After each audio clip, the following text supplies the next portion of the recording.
Hello and welcome back everyone. This is Mohammad Sawaz Alam and you are watching Ramadan tutorial, your door to the future. Class 10 के लिए history का chapter number 4 early stages of collective activities, इस chapter का एक important question, what was the historical significance of queen's manifesto. Queen ने एक manifesto, एक proclamation भेजा था, एक घोषणा पत्र भेजा था इंडिया में इन द ईयर 1858। इसका ऐतिहासिक महत्व क्या है? आज के इस वीडियो में मैं इस क्वेश्चन का आंसर विथ पीडीएफ प्रोवाइड करने वाला हूं, हिंदी और इंग्लिश दोनों मीडियम के बच्चों के लिए। तो अगर आप इंटरेस्टेड है इस पूरे वीडियो को देख सकते हैं। चलिए बच्चों, आज के क्वेश्चन का आंसर डिस्कस करते हैं। हिस्ट्री के chapter number 4 early stages of collective activities में एक इंपॉर्टेंट क्वेश्चन है, क्वींस मैनिफेस्टो यानी कि क्वीन का महारानी का घोषणा पत्र, इसका ऐतिहासिक महत्व क्या है। आज इस क्वेश्चन का आंसर हम डिस्कस करेंगे विथ पीडीएफ नोट्स, हिंदी और इंग्लिश दोनों मीडियम के स्टूडेंट्स के लिए। इससे पहले कि मैं इसे स्टार्ट करूं, मैं बता दूं कि ये जो वीडियो आप देख रहे हैं ये एक कोर्स का सिर्फ एक वीडियो है, एक सेक्शन है। ऐसे पूरे क्वेश्चंस जो 1 मार्क्स को, 2 मार्क्स को, 4 और 8 मार्क्स को विथ प्रीवियस ईयर्स कवर करते हैं। ये सारा कंप्लीट कोर्स है जिससे आप सिर्फ एक वीडियो को देख रहे हैं। इस पूरे कोर्स को आप सिर्फ 99 में परचेज कर सकते हैं और अगर आप 49 रुपीज़ पेमेंट करेंगे तो आपको ओनली नोट्स मिलेगा। यानी आप चाहते हैं कि बस हमें सर नोट्स चाहिए तो आप 49 रुपीज़ में इस नोट्स को भी डाउनलोड कर सकते हैं। आई होप आपको मेथड समझ आ गया होगा कि 49 में आपको नोट्स मिलने वाला है, 99 में पूरा कोर्स वीडियो लेक्चर के साथ मिलने वाला है। यानी वही नोट्स विथ वीडियो लेक्चर आपको मिल जाएंगे 99 में। अब चलिए बैक करते हैं अपने क्वेश्चन में और आज के क्वेश्चन का आंसर देखते हैं। आज का क्वेश्चन हमारा कहता है, what was the historical significance of queen's manifesto 1858 AD. आप देख सकते हैं अपने स्क्रीन पर। इसका हिंदी वर्जन यहाँ पर अवेलेबल नहीं है, लेकिन जो हिंदी में डाउनलोड करना चाहेंगे, परचेज करना चाहेंगे, उनको हिंदी में मिल जाएगा। तो पूछ रहा है क्वेश्चन कि क्वीन का जो मैनिफेस्टो आया था, जो घोषणा पत्र आया था 1858 में, उसका हिस्टोरिकल सिग्निफिकेंस यानी ऐतिहासिक महत्व क्या है। इससे पहले कि मैं इस क्वेश्चन का आंसर दूं, मैं आपको यहाँ जो आंसर दिया गया है वो एक्सप्लेन करूँ, मैं आपको बताना चाहूँगा इसका बैकग्राउंड इन्फॉर्मेशन, जिससे आपको इस आंसर को समझने में बहुत हेल्प मिलेगी। बेसिकली हम बात करते हैं एक ईयर पीछे 1857 की, जहाँ पर हम लोगों को पता है फर्स्ट इंडिपेंडेंट मूवमेंट का किया गया। मतलब 1857 वो ईयर था जिस टाइम पे इंडिया ने पहली बार एक ऐसा मूवमेंट किया जो इंडिपेंडेंट इंडिया को लाने के तरफ शुरुआत था। तो ये जो शुरुआत की गई थी 1857 का रिवोल्ट, इसका जो असर था वो इंडिया तक सीमित नहीं रहा, क्योंकि उस ईयर में 1857 में ये रिवोल्ट इंडिया में इतने बड़े पैमाने पे हुआ कि इसका असर इंग्लिश ईस्ट इंडिया कंपनी तक, ईस्ट इंडिया कंपनी से यानी कि जो इंडिया में थी उससे बाहर इंग्लैंड तक पहुंची।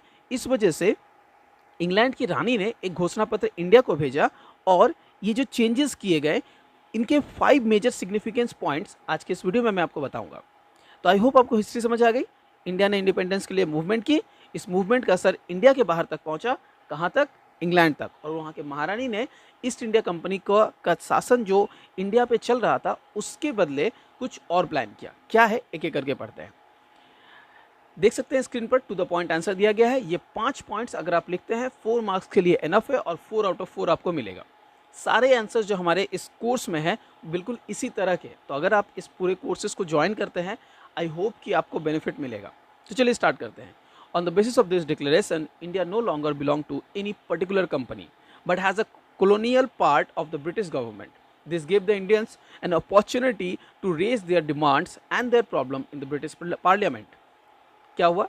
जैसे ही इंडिया ने, क्वीन ने मैनिफेस्टो अपना सेंड किया, उसमें उन्होंने ये मेंशन किया, ये डिक्लेरेशन दिया, अब इंडिया किसी भी पर्टिकुलर कंपनी यानी कि ईस्ट इंडिया कंपनी की बात की जा रही है, उसके अधीन नहीं है। तो उसकी अधीनता खत्म कर दी गई। अब इंडिया उसके अधीन नहीं है, बल्कि ये एक ब्रिटिश गवर्नमेंट का पार्ट है। ठीक है, ब्रिटिश गवर्नमेंट भले ही वहाँ पर प्रेजेंट है, लेकिन उसका हम पार्ट बन चुके थे 1858 के जैसे ही क्वीन का डिक्लेरेशन आया। अब इससे क्या असर पड़ा, पॉजिटिव या नेगेटिव? तो बेसिकली ये एक पॉजिटिव असर बन के आया, क्योंकि इसके वजह से इंडियंस को एक अपॉर्चुनिटी मिली कि वो अपने प्रॉब्लम्स, अपने डिमांड्स को ब्रिटिश पार्लियामेंट में जाकर बता सकते हैं, क्योंकि अब तो वो ब्रिटिश के पार्ट हो गए हैं। तो वो वहाँ जाकर अपने प्रॉब्लम्स और अपने राइट्स के बारे में बात कर सकते हैं। उससे पहले ईस्ट इंडिया कंपनी बस एक कंपनी थी जो अपने प्रॉफिट के लिए इंडिया में थी, तो उसे बस अपने प्रॉफिट को मैक्सिमाइज करना था बाय हुक और क्रुक, तो वो बस वही कर रही थी। लेकिन 1857 का रिवोल्ट ने इस चीज़ को चेंज किया और क्वीन का मैनिफेस्टो ये इस्टेब्लिश करता है कि अब इंडियंस इंडिपेंडेंट है। एक्चुअली वो इंडिपेंडेंट तो नहीं थे, पार्सली इंडिपेंडेंट कह सकते हैं, क्योंकि अब वो ब्रिटिश गवर्नमेंट के डायरेक्टली अधीन आ चुके हैं, ना कि सिर्फ एक कंपनी के। Next point, through this declaration, Indian get back the right of adoption and get rid of Dalhousie's state oppressive policy and the Wellesley's policy of subsidiary treaty। तो इस पॉइंट को समझते हैं। देखिए, डलहौजी और वेलेस्ली ने जो इंडिया में रूल्स बनाए रखे हुए थे, आपको पता है कि जिसके अगेंस्ट ये 1857 का रिवोल्ट हुआ था, तो इनके ये रिवोल्ट्स, जो रिवोल्ट 1857 में हुआ, उसके पीछे का रीज़न यही दोनों या दो, इनके अलावा और भी बहुत सारे रीजंस थे, जिनमें से ये दो मेजर रोल प्ले करते हैं।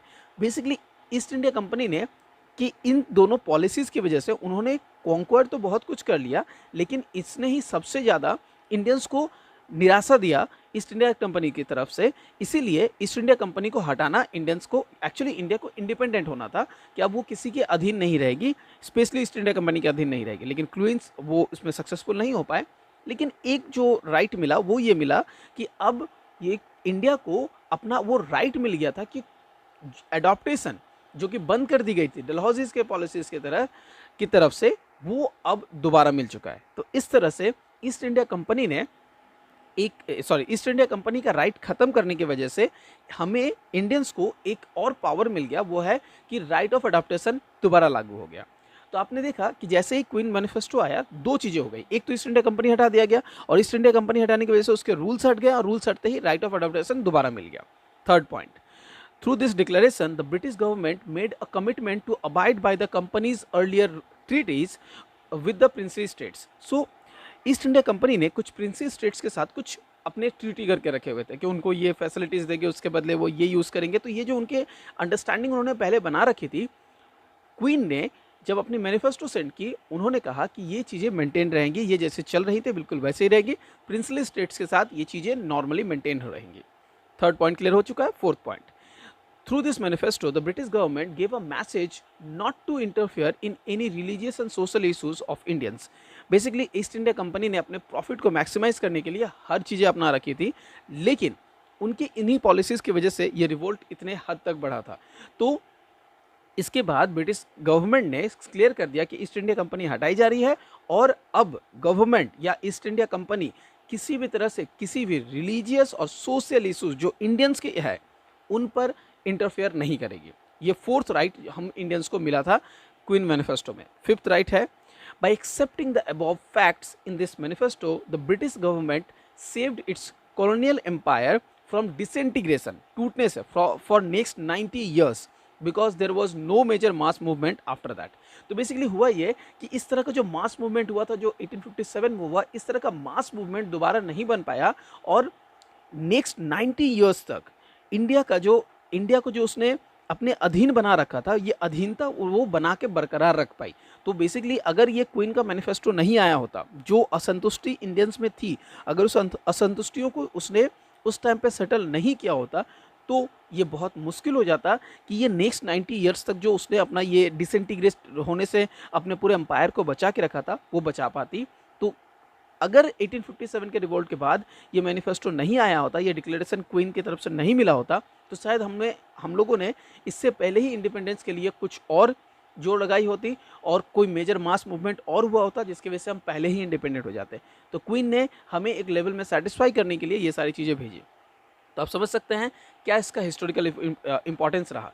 पहले 4 पॉइंट्स दिखाते हैं कि क्या वैल्यू इससे ऐड हुआ इंडियंस को, और फिफ्थ पॉइंट बताता है कि क्या वैल्यू ऐड हुआ ब्रिटिश गवर्नमेंट को।